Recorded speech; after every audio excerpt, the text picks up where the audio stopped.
和人称汤圆团子，看着战斗力就不怎么高的熊猫，街头洗剪吹大战素食主义墨镜仔，到底谁会胜出呢？这里是150，欢迎关注熊探长带你探索有灵万物。大家不妨先把答案打在弹幕或者评论区，最后验证一下，看自己答对了没有。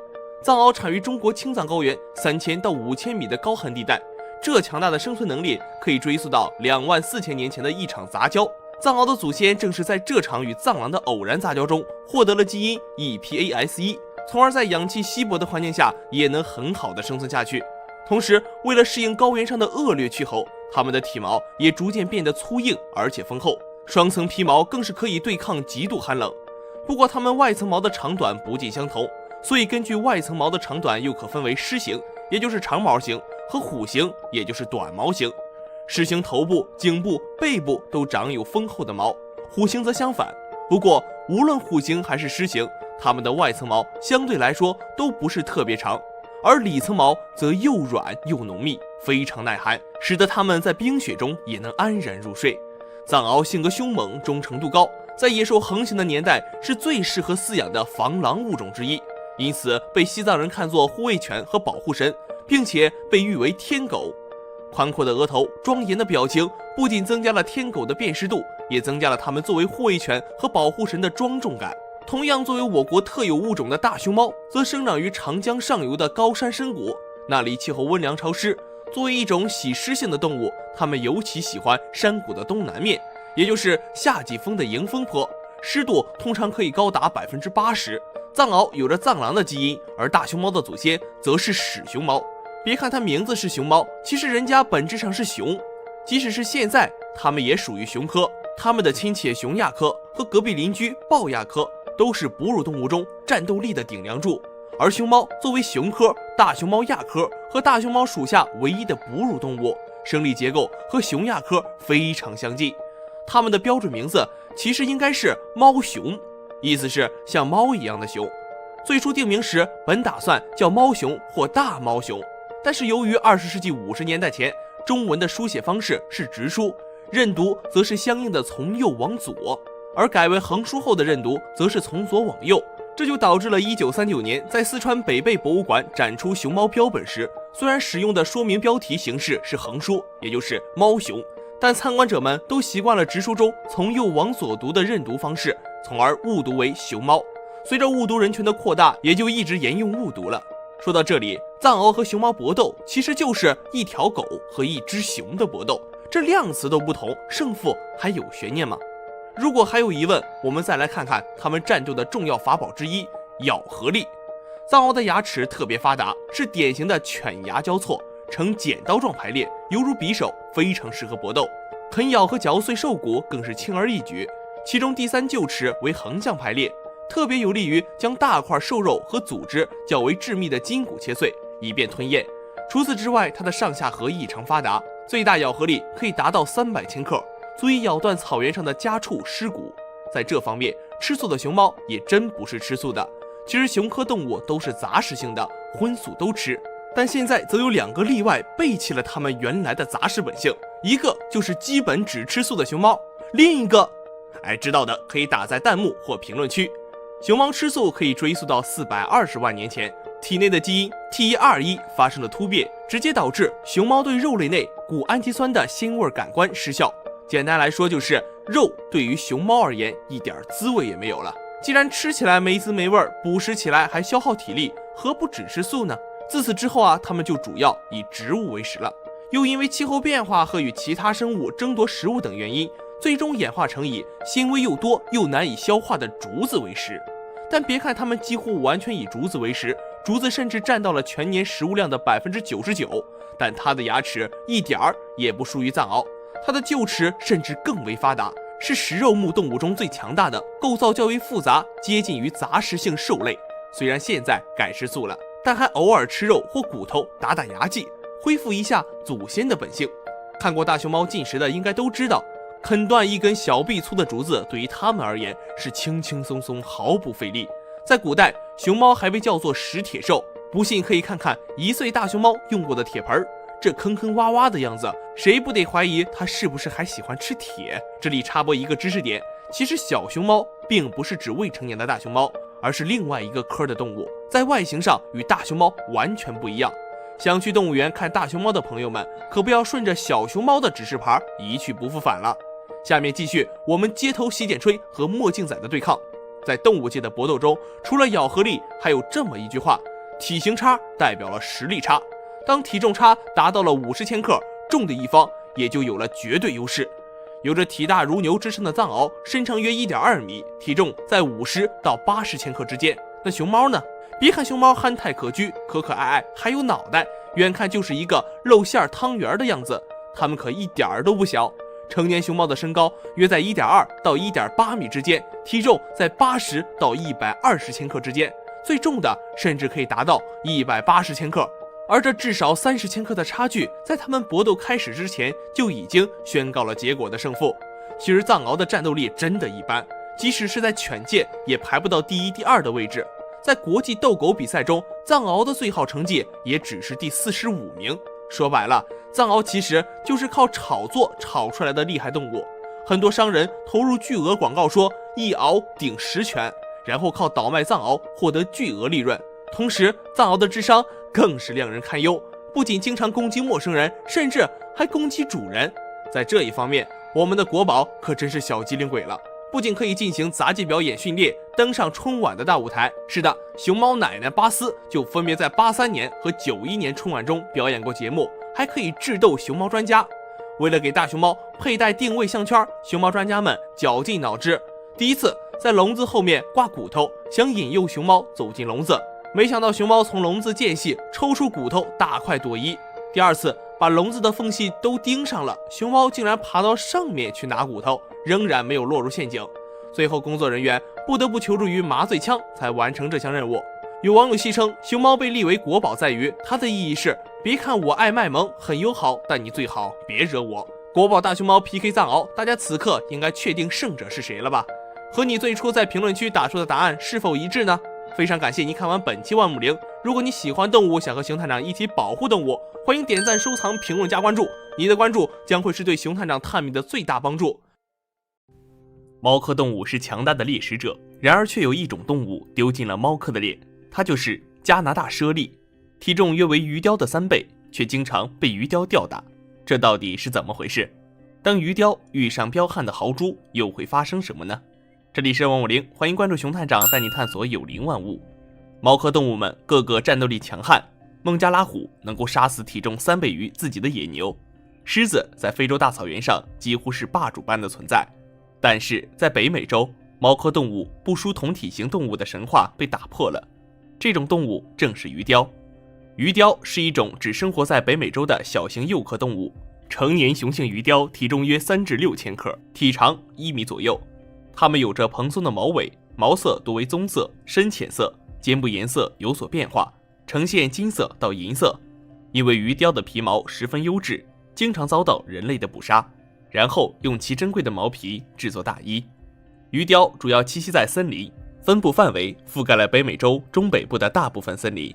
尽管从名字上看，鱼雕应该是一种捕食鱼类的幼科动物，但是根据动物学家在美国东北部的野外研究发现，相比鱼类，鱼雕更喜欢捕食小型哺乳动物。雪靴兔是鱼雕最喜欢的食物之一，这种动物也是加拿大猞猁的最爱，所以这也间接成为了日后鱼雕捕杀加拿大猞猁的重要原因之一。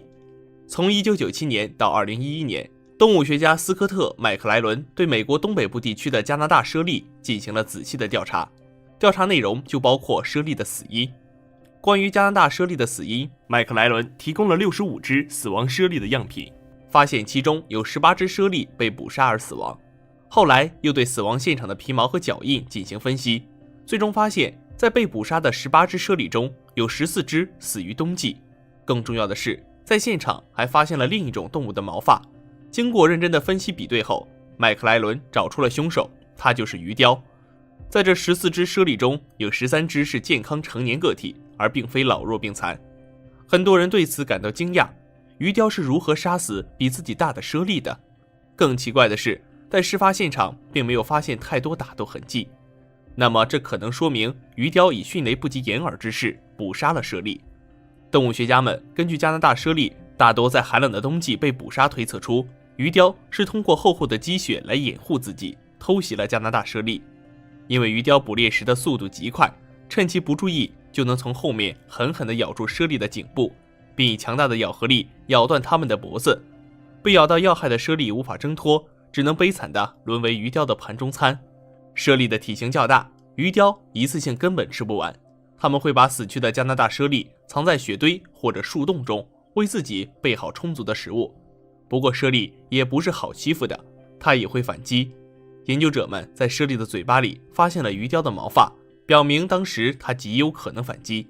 虽然目前研究人员还没有观测到加拿大猞猁反杀鱼雕的情景，但是这也不能说明鱼雕能够克制加拿大猞猁，因为从加拿大猞猁的种群数量变化趋势来看，它们并没有受到太大的影响。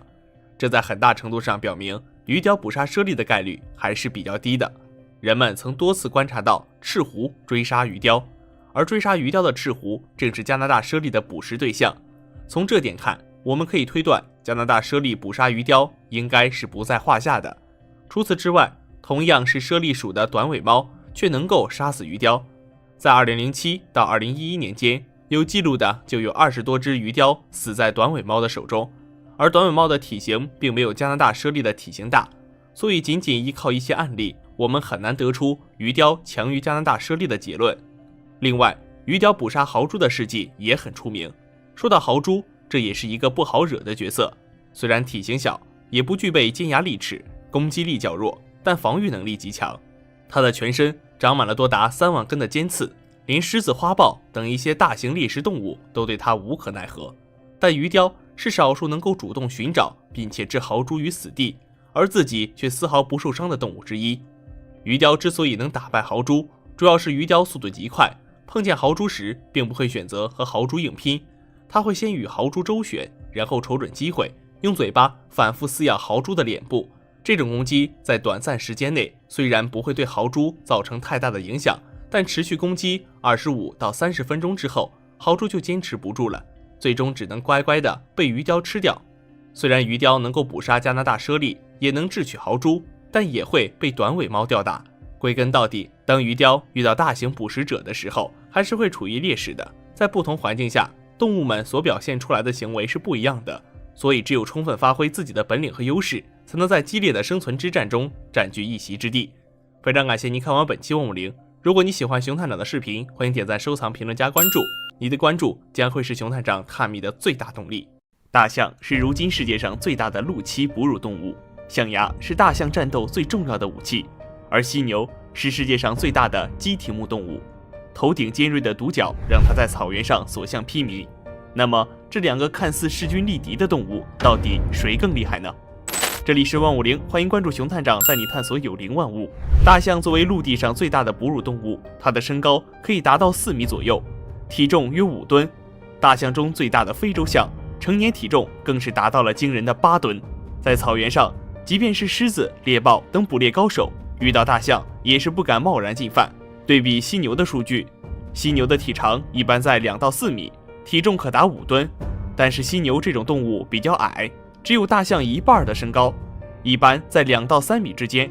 说到这，可能有些人会认为大象比犀牛重那么多，身体的灵活性一定不够。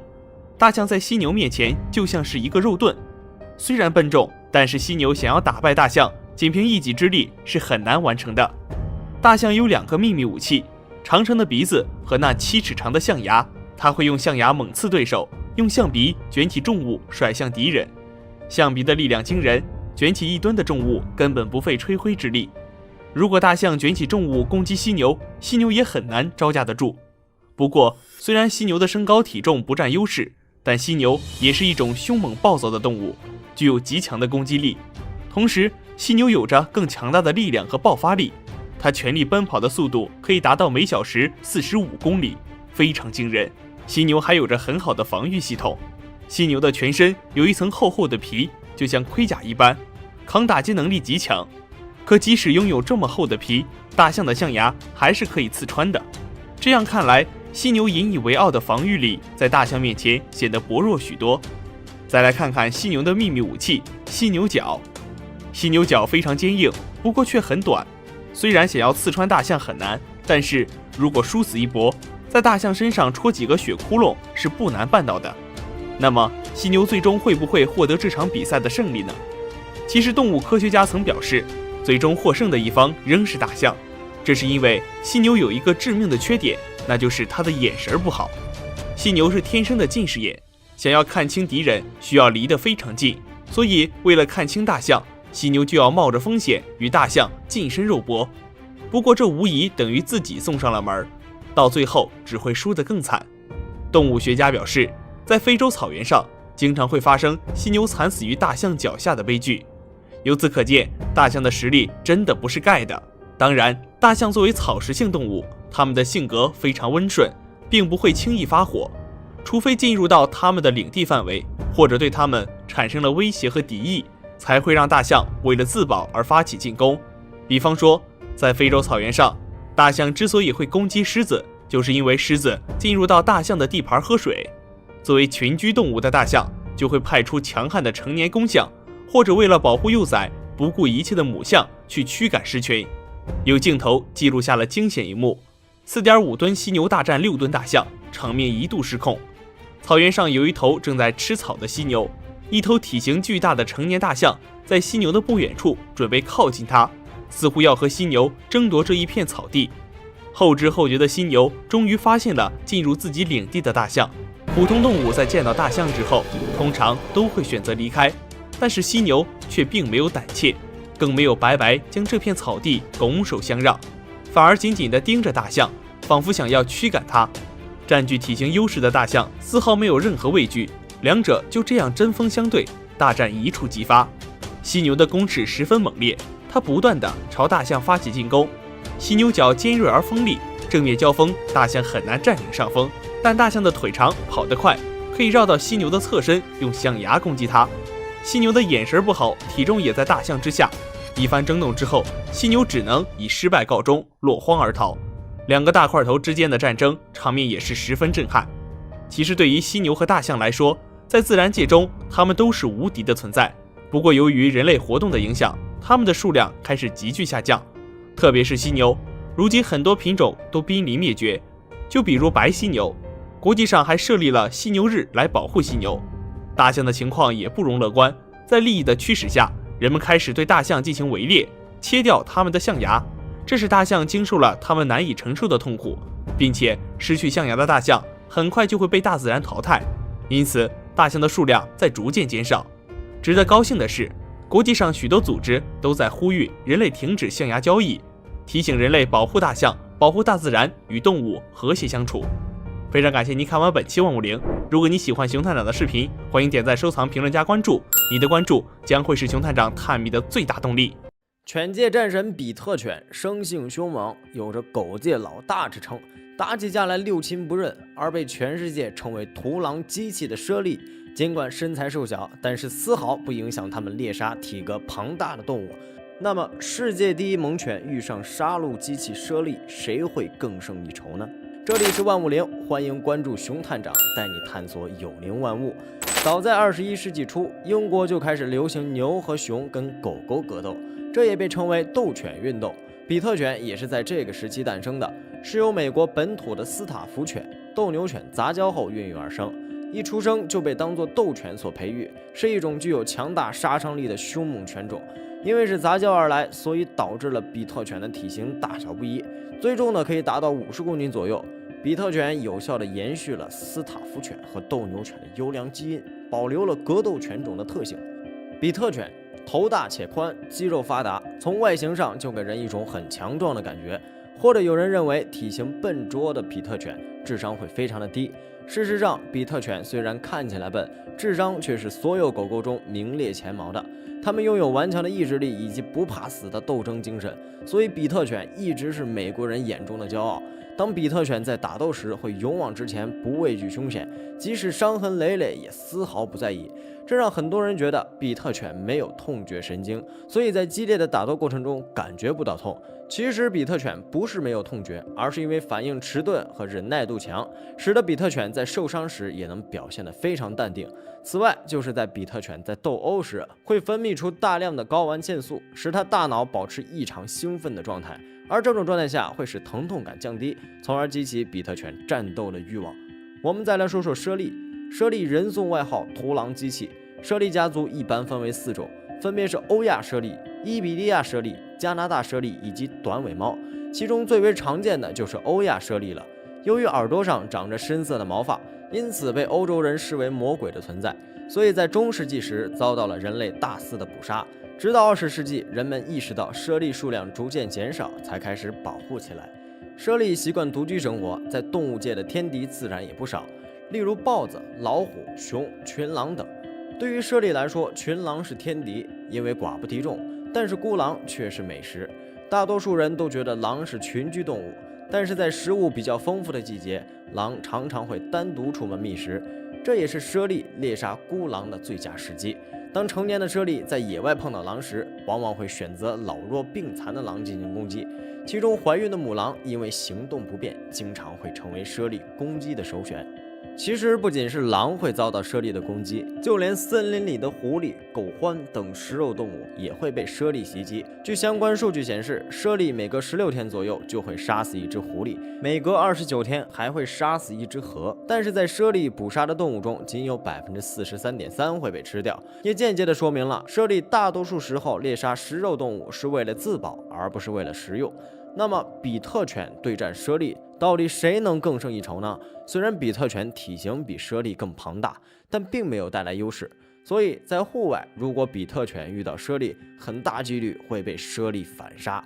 首先从战术上分析，比特犬与生俱来的格斗技术自然是更胜一筹，但是真正实战中，比特犬鲁莽的攻击方式很难击中体型偏小的猞猁，而猞猁却利用自身的灵活性，很容易就能抓伤比特犬了。再加上猞猁跳跃能力极强，面对体积庞大的比特犬，也可以轻而易举地扑到咽喉处，用锋利的牙齿刺破比特犬的大动脉。因此，最后的结果就是比特犬因为失血过多而战败，被猞猁征服。高傲的猞猁向来不拘泥于形式，即使面对凶猛的比特犬，也同样可以肆无忌惮地猎杀。非常感谢您看完本期万物灵，如果您喜欢熊探长的视频，欢迎点赞、收藏、评论加关注，您的关注将是熊探长探秘的最大动力。拉丁美洲有一种叫长脊大兜虫的巨型甲虫，它深受日本人的喜爱。日本人不仅从南美洲进口了大量的长脊大兜虫作为宠物，还把它们用于斗兽表演。不过我国严令禁止进口长脊大兜虫，而且海关也查获了不少伪装成玩具入境的长脊大兜虫。长脊大兜虫作为宠物有何特点？为何日本人这么喜欢长脊大兜虫？中国为什么要禁止引进长脊大兜虫？这里是万物灵，欢迎关注熊探长，带你探索有灵万物。长脊大兜虫是拉丁美洲的特有物种，如果要成为世界上大多数人能接受的宠物，它自身必须得有很多优点。养宠物首先考虑的是成本。长脊大兜虫虽然长了个巨大的钳子，但它是性格温和的素食主义者，除了甲虫喜欢吃的嫩叶外，它也喜欢吃富含糖分的水果或者树枝。用吃生的或者腐烂的水果就可以喂养长脊大兜虫，甚至有人给它喂食昆虫专用的果冻。除了饲料成本十分低廉外，长脊大兜虫对环境的需要相对较低，给长脊大兜虫居住的地方只需要一个富含腐殖土的爬虫箱或者便宜的塑料盒即可搞定。其次要考虑附带的问题处理起来是否麻烦。和做宠物的哺乳动物相比，长脊大兜虫不需要洗澡，不需要定时护理皮毛，只需要保证食物的供应即可。关键是长脊大兜虫这样的昆虫排泄物处理起来特别容易，不仅量少，而且没有太大的异味。虽然一只长脊大兜虫售价不一定比一条狗便宜，但如果算上宠物狗的后期洗护、保养的费用的话，长脊大兜虫真的花不了多少钱。而且长脊大兜虫在寿命结束后可以做成昆虫标本或者其他工艺品。养宠物最后要考虑的是它有什么独特之处。长脊大兜虫最让人印象深刻的要数它那个庞大的体型了。长脊大兜虫是体型最大的甲虫之一，最大的超过18厘米。长脊大兜虫的体长主要还是被它那奇大无比的钳子撑起来的，它的钳子就占了体长的一半。它的大钳子可不是摆设，主要被用于求偶决斗。长脊大兜虫的钳子只有下面的一端可以动，上面那根主要起支撑以及固定的作用。别看长脊大多虫体重只有150克，但可以举起十分沉重的东西。长脊大多虫也因为这个特性而被叫做赫拉克勒斯甲虫。赫拉克勒斯就是古希腊神话中的大力神，在很多国家都可以合法购买长脊大多虫。为何只有日本人如此偏爱它呢？日本人对甲虫有一种特殊的感情，基本上每个城市都有专门出售甲虫的宠物店。此外，甲虫形象是日本漫画、游戏以及动画中的一个常见元素。在我国90后的童年回忆中，日本特摄片《铁甲小宝》中的机器人卡布达就是融合了独角仙以及锹甲的外形。由于对甲虫的独特喜爱，日本人也自然爱屋及乌地喜欢上了威武霸气的长脊大兜虫。大兜虫这个专有名词是日本人发明的，之所以叫兜，是因为大兜虫脑袋的形状和日本战国时期的兜鍪很像。观看动物决斗是一直存在于人类社会的一种娱乐方式。我国常见的斗兽项目就有斗鸡、斗蛐蛐，日本人也喜欢观看斗虫。长脊大多虫力气大，攻击力强，自然被挑中作为斗虫的好材料。日本民间有很多人会让自己养殖的长脊大多虫和其他人的决斗的活动，而一些经济头脑敏锐的商人甚至举办了专业的斗虫比赛。这些人向外界出售门票，并通过电视实况直播斗虫比赛。这些斗虫比赛有让长脊大多虫和自己的近亲独角仙决斗的，也有让它和节肢动物决斗的。虽然商人通过这种猎奇的比赛赚得盆满钵满，但是这对长脊大多虫造成了无法逆转的损害。长脊大多虫是性格温和的素食主义者，除了求偶决斗外，它很少使用自己的钳子攻击其他动物，而逼迫它与自己的同类乃至一些不可战胜的对手决斗，实在是过于残忍。日本电视台曾经转播过一场长脊大多虫和蝎子决斗的比赛，虽然两者的体型差不多，但是长脊大多虫在攻击力上很明显弱于蝎子。一些长脊大多虫虽然和同类的决斗中不会落下风，但是根本对付不了蝎子这样凶残的猎食者。比赛中，长脊大多虫数次被蝎子用钳子轻松掀翻，它由于活动不灵活，一被掀翻就很难翻身。看到自己的对手暂时丧失攻击能力，蝎子并不忙着补刀，反而等着长脊大多虫重新爬起来。在搏斗中，长脊大多虫被弄断了一条腿，但任凭它如何用它的大钳子攻击，都打不穿蝎子坚硬的外壳，也无法像大力士一样举起蝎子并丢出去。单纯娱乐性的斗兽游戏还好说，但是利用斗兽表演为自己谋取暴利的行为一切不道德，应该抵制这样的比赛。不过相比于对长脊大多虫有狂热爱好的日本人，中国对于这种长相十分独特的巨型甲虫并不欢迎，甚至海关就扣留了许多发自日本的甲虫包裹。就在今年的4月19日时，厦门海关就在入境的包裹中查获了5只长脊大多虫。经过鉴定，这5只长脊大多虫为4只雌性以及1只雄性，买家很有可能让5只甲虫进行配种。中国对于长脊大多虫破坏生态环境的担忧可不是空穴来风，因为日本人就因为自己对长脊大多虫疯狂的爱好而付出了代价。为了赚钱，南美洲许多小国家的国民不顾禁止捕捉野生甲虫的命令，偷捕长脊大多虫走私出境，很多都是卖到了日本。日本每年进口的甲虫总价也因此高达100亿日元。外来甲虫虽然丰富了日本人日常的宠物选择，但同时也带来许多问题。最首要的问题是携带致病菌以及病毒，和进口的农副产品不一样，进口的甲虫不方便进行检疫。这些未经检疫的进口甲虫一旦放归自然，很容易让很多本土物种患上传染病。在没有人类干预的情况下，几乎没有本土物种能在外来疾病的肆虐下存活。其次是挤占本土物种的生存空间。为了省事，很多日本的甲虫玩家一次会购买雌雄多条甲虫，这样可以自行繁殖幼虫。如果在此期间对购买的甲虫失去兴趣，很多不负责任的玩家会把它们放归自然。这些个头大、攻击力强的家伙势必会威胁本土的甲虫，导致其数量大减，甚至濒临灭绝。最后一个问题是，外来甲虫与本土物种杂交产生新物种，从而破坏本土物种。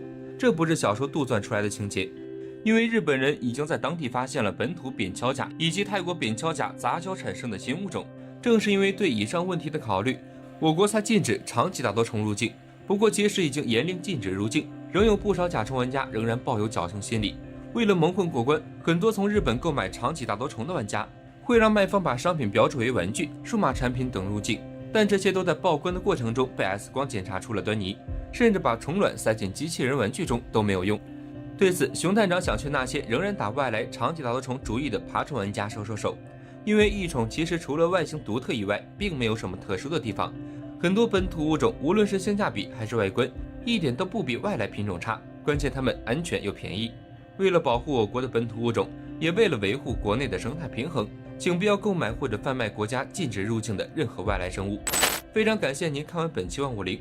如果您喜欢熊探长的视频，欢迎点赞、收藏、评论、加关注。您的关注将是熊探长探秘的最大动力。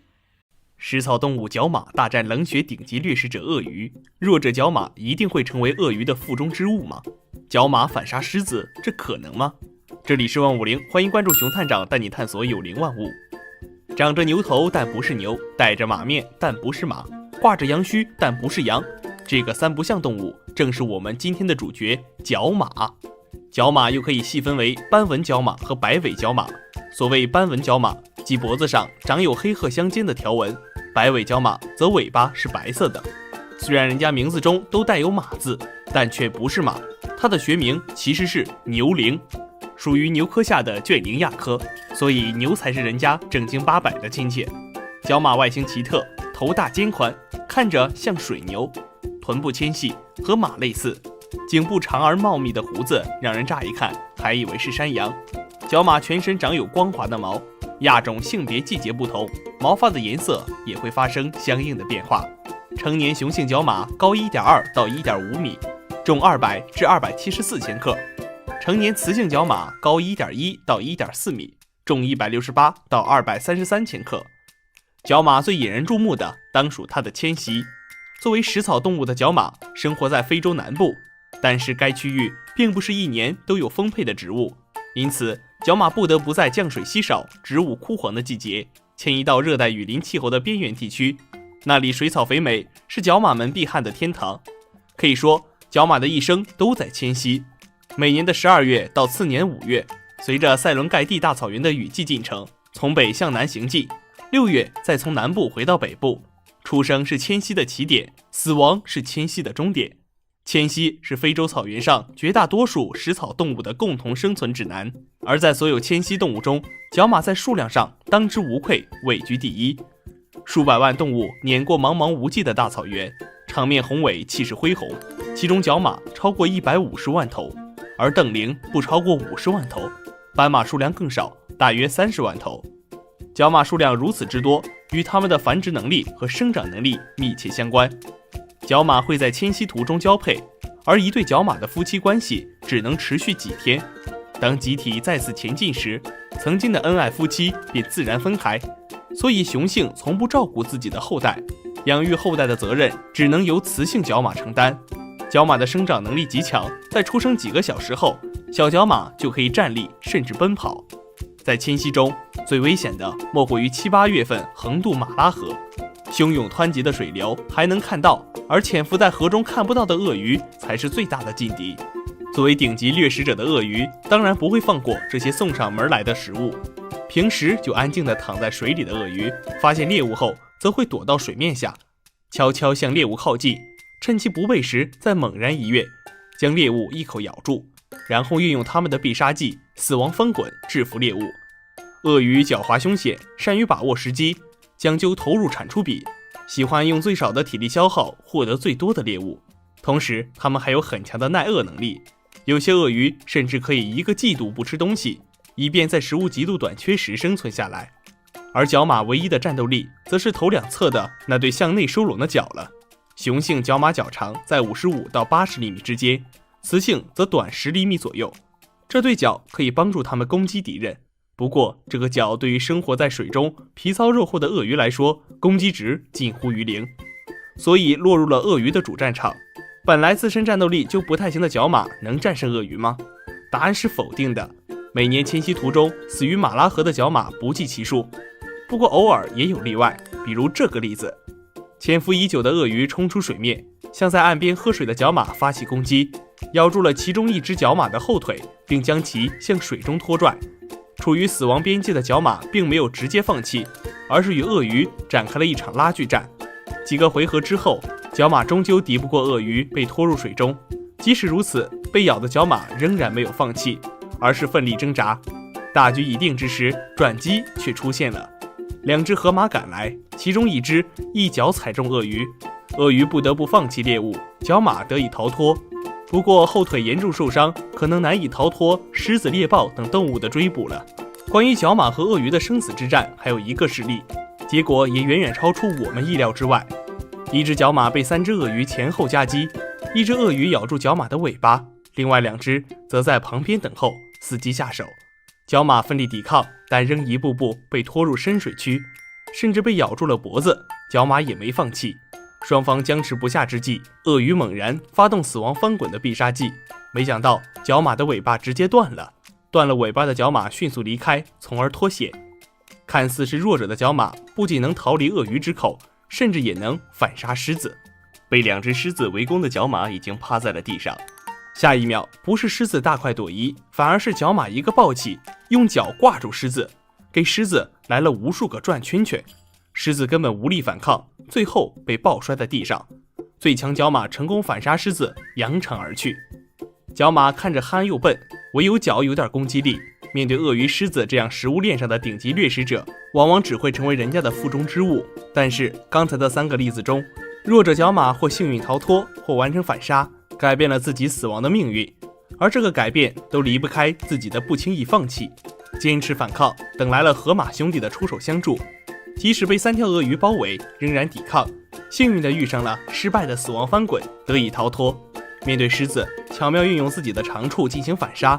面对看似必败的战局，也要战斗到底，说不定最后一刻就会扭转乾坤，弱者也会成为胜者。这是角马带给我们的人生哲理。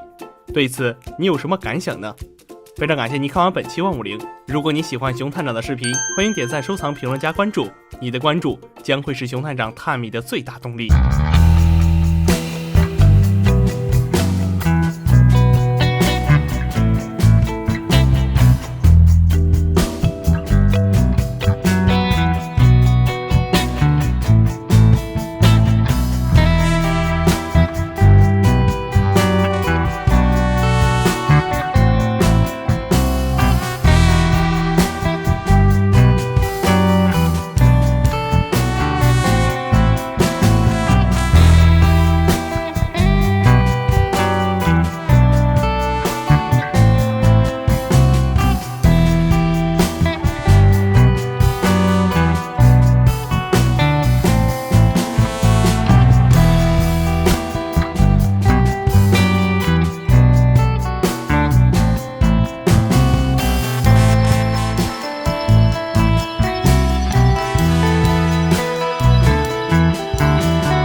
百大入侵物种。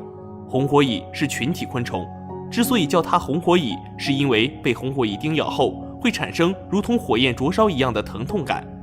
外加红火蚁体表颜色主色是红色。红火蚁的社会组成特别紧密，从上到下分为蚁后管理蚁群、种蚁负责繁殖、兵蚁保护蚁群、工蚁负责干活4个阶级。和普通蚂蚁不同，红火蚁的蚁群可以有多只蚁后。红火蚁蚁后数量是由红火蚁的基因所决定的，不同种群的蚁后数量不一样。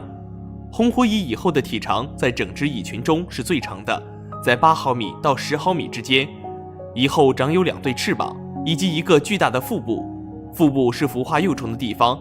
工蚁以及兵蚁的体长最短，只有6到7毫米，而且体型相比蚁后也小得多。红火蚁的寿命比较短，工蚁寿命在30到60天，兵蚁寿命在60到90天，种蚁在90到180天。蚁后寿命比其他蚂蚁长，在2到6年之间。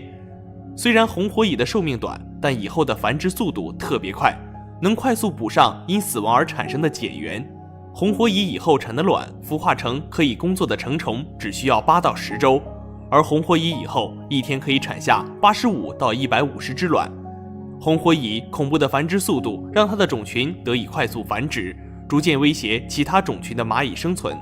红火蚁并不是21世纪才开始入侵全球的，红火蚁早在20世纪30年代就通过南美洲出口美国的农产品传入美国南方，随后入侵美国东南部。1975到1984年间入侵中美洲国家波多黎各，1998年入侵美国南加州，占领了全美洲的红火蚁还不满意，于2001年发起了远征大洋洲的计划。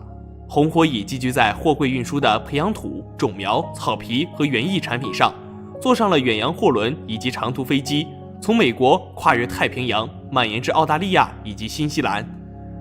在大洋中站稳脚跟的红火蚁立刻马不停蹄地发动对亚洲的入侵。2003年入侵中国台湾的桃园以及嘉义。2004到2005年间，在中国广东省、香港和澳门都发现了红火蚁的入侵现象。随后在2013年到2014年期间，中国的东南沿海都频繁发生红火蚁入侵事件。2017年8月，红火蚁向西南扩张，在云南等省份都发现过它的踪迹。截止到现在，红火蚁已在中国12省内含435个县市区大规模扩张。判断一个外来物种是否是入侵物种，只需要看看它是否满足以下几个条件：生长速度快，繁殖能力强，快速蔓延，可以改变生长模式以适应现有环境，环境耐受性强，生态环境广泛，与人类有关。只要全部满足的，即可判断它为入侵物种。而不幸的是，红火蚁全中。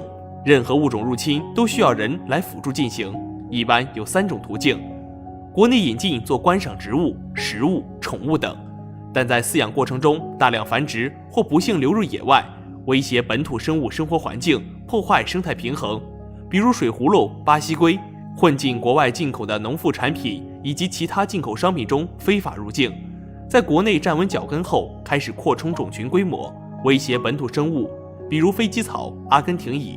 还有一种是外国间谍恶意携带入境，成功混入国内后投放到指定区域，对特定目标发动定点打击，比如黑腹果蝇。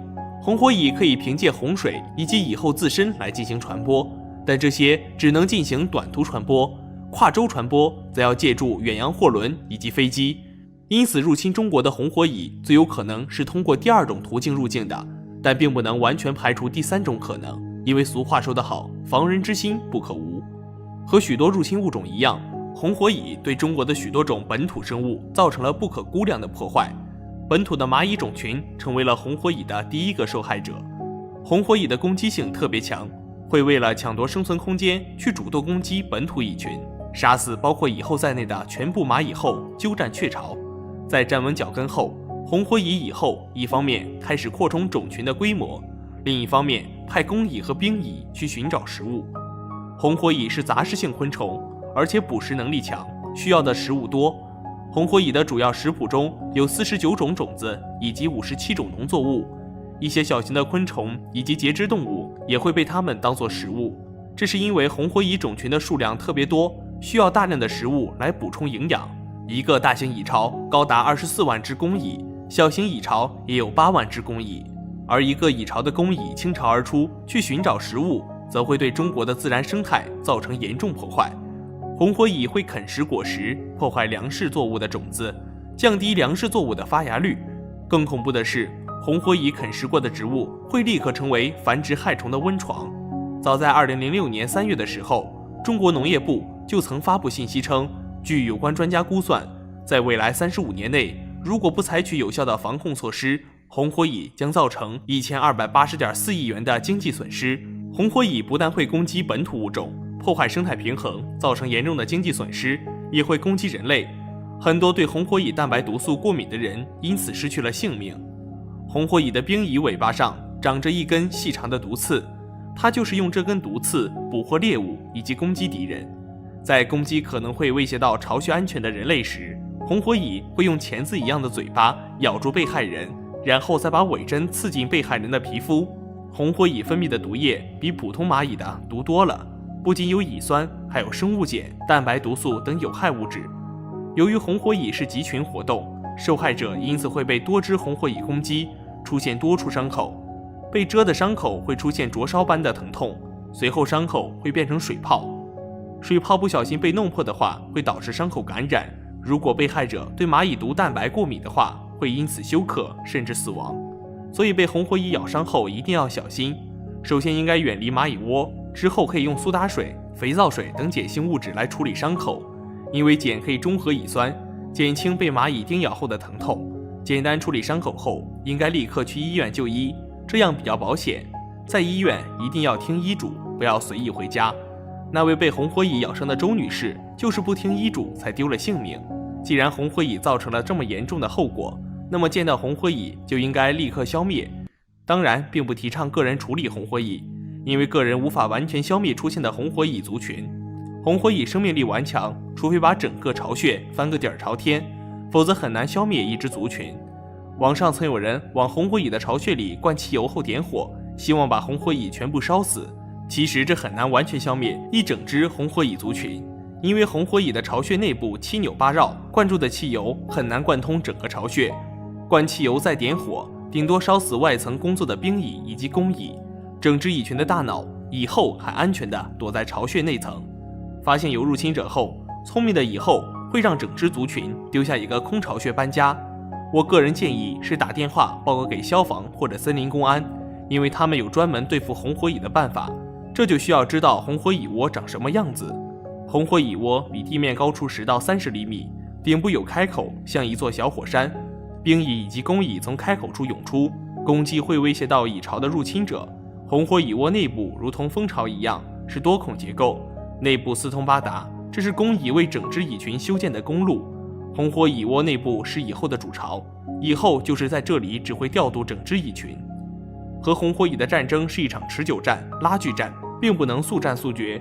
每一个中国人都应该尽自己的努力，为打赢这场反击生物入侵的战争奉献自己的力量。非常感谢您看完本期万物灵。如果你喜欢熊探长的视频，欢迎点赞、收藏、评论、加关注。你的关注将会是熊探长探秘的最大动力。美洲的亚马逊河流域生存着许多奇特危险的动物，可谓是自然杀手集中营。其中一种生物被称为亚马逊河最霸道的顶级杀手，鳄鱼见了它都得绕着走，它就是电鳗。这里是万物灵，欢迎关注熊探长带你探索有灵万物。电鳗主要分布于南美洲亚马逊流域的圭亚那地区，体型粗圆而长，最大可长达250厘米左右。它们昼伏夜出，以捕食小鱼、虾蟹为主。电鳗虽名为鳗，但此鳗非彼鳗，在生物分类上，它与鲶鱼更为接近。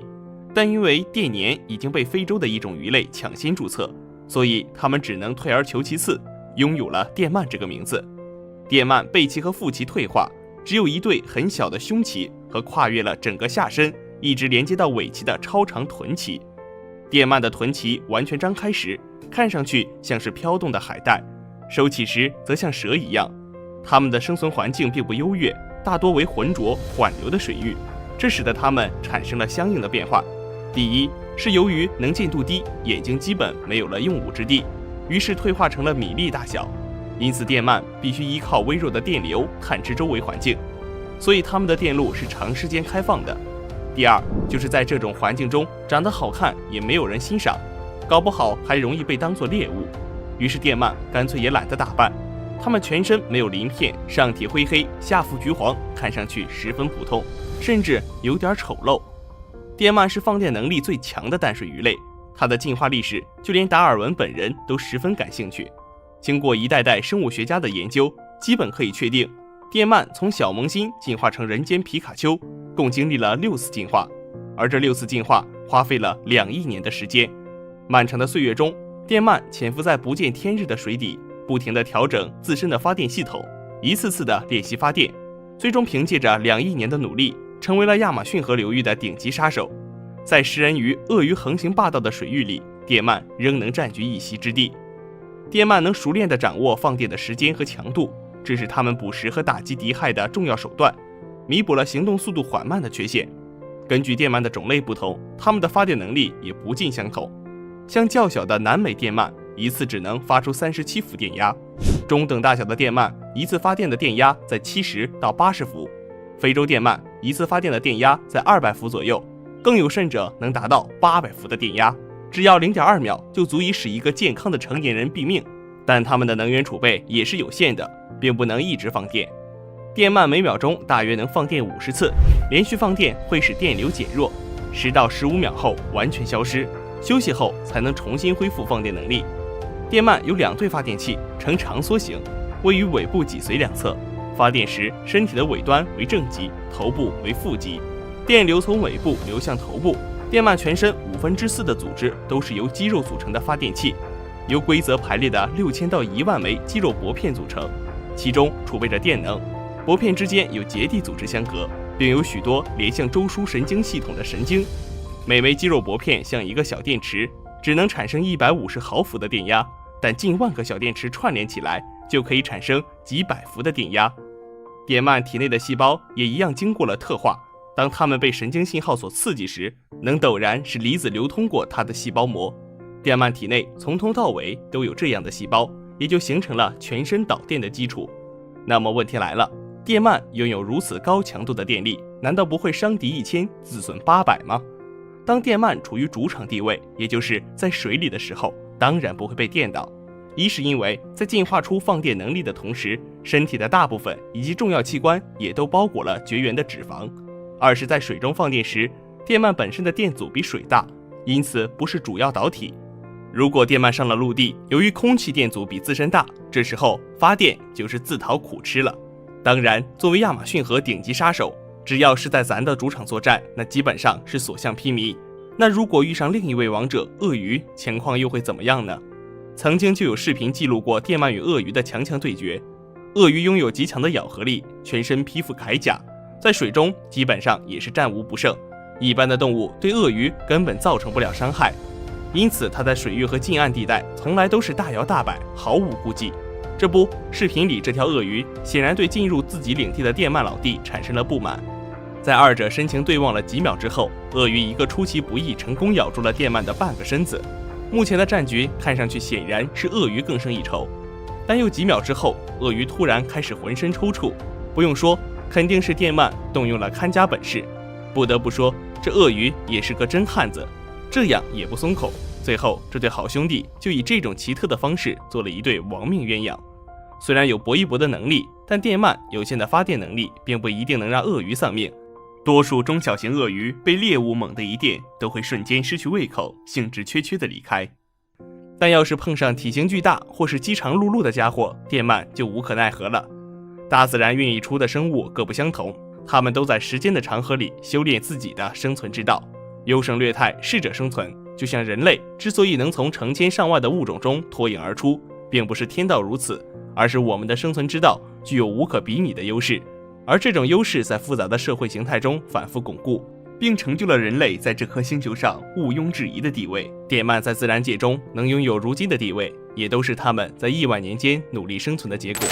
非常感谢您看完本期150，如果你喜欢熊探长的视频，欢迎点赞、收藏、评论、加关注，你的关注将会是熊探长探秘的最大动力。你可曾想过，强大的美国竟被野猪泛滥所困扰？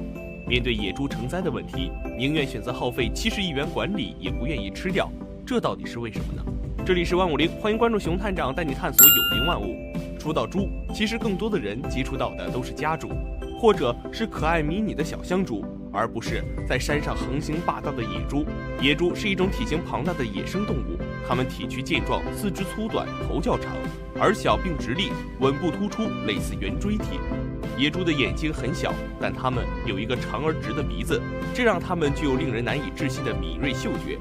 它们的平均体重在150千克左右，部分没有天敌的地区，野猪的体重通常超过了200千克。这个体重数据已经能够与大型的猫科动物相媲美。正是因为体型庞大，在自然界中，成年的野猪除了大型猛兽之外，很少有天敌，其他动物很难威胁到它们。而且在野外环境中，它们甚至会主动捕猎幼小的豹子、豺狗。野猪最明显也是最强大的武器就是它的獠牙。然而，并不是所有的野猪都有獠牙，只有雄性的野猪才会长有外露的獠牙。雌性野猪的牙齿通常都比较短小，很少会露出嘴唇外部。一般情况下，雄性野猪的犬齿在5至7厘米左右，其中一半的犬齿能够露在嘴外。由于经常的磨，所以雄猪的獠牙非常锋利，在与对手搏斗时，它们会采取横冲直撞外加撕咬的方式，攻击力十分惊人。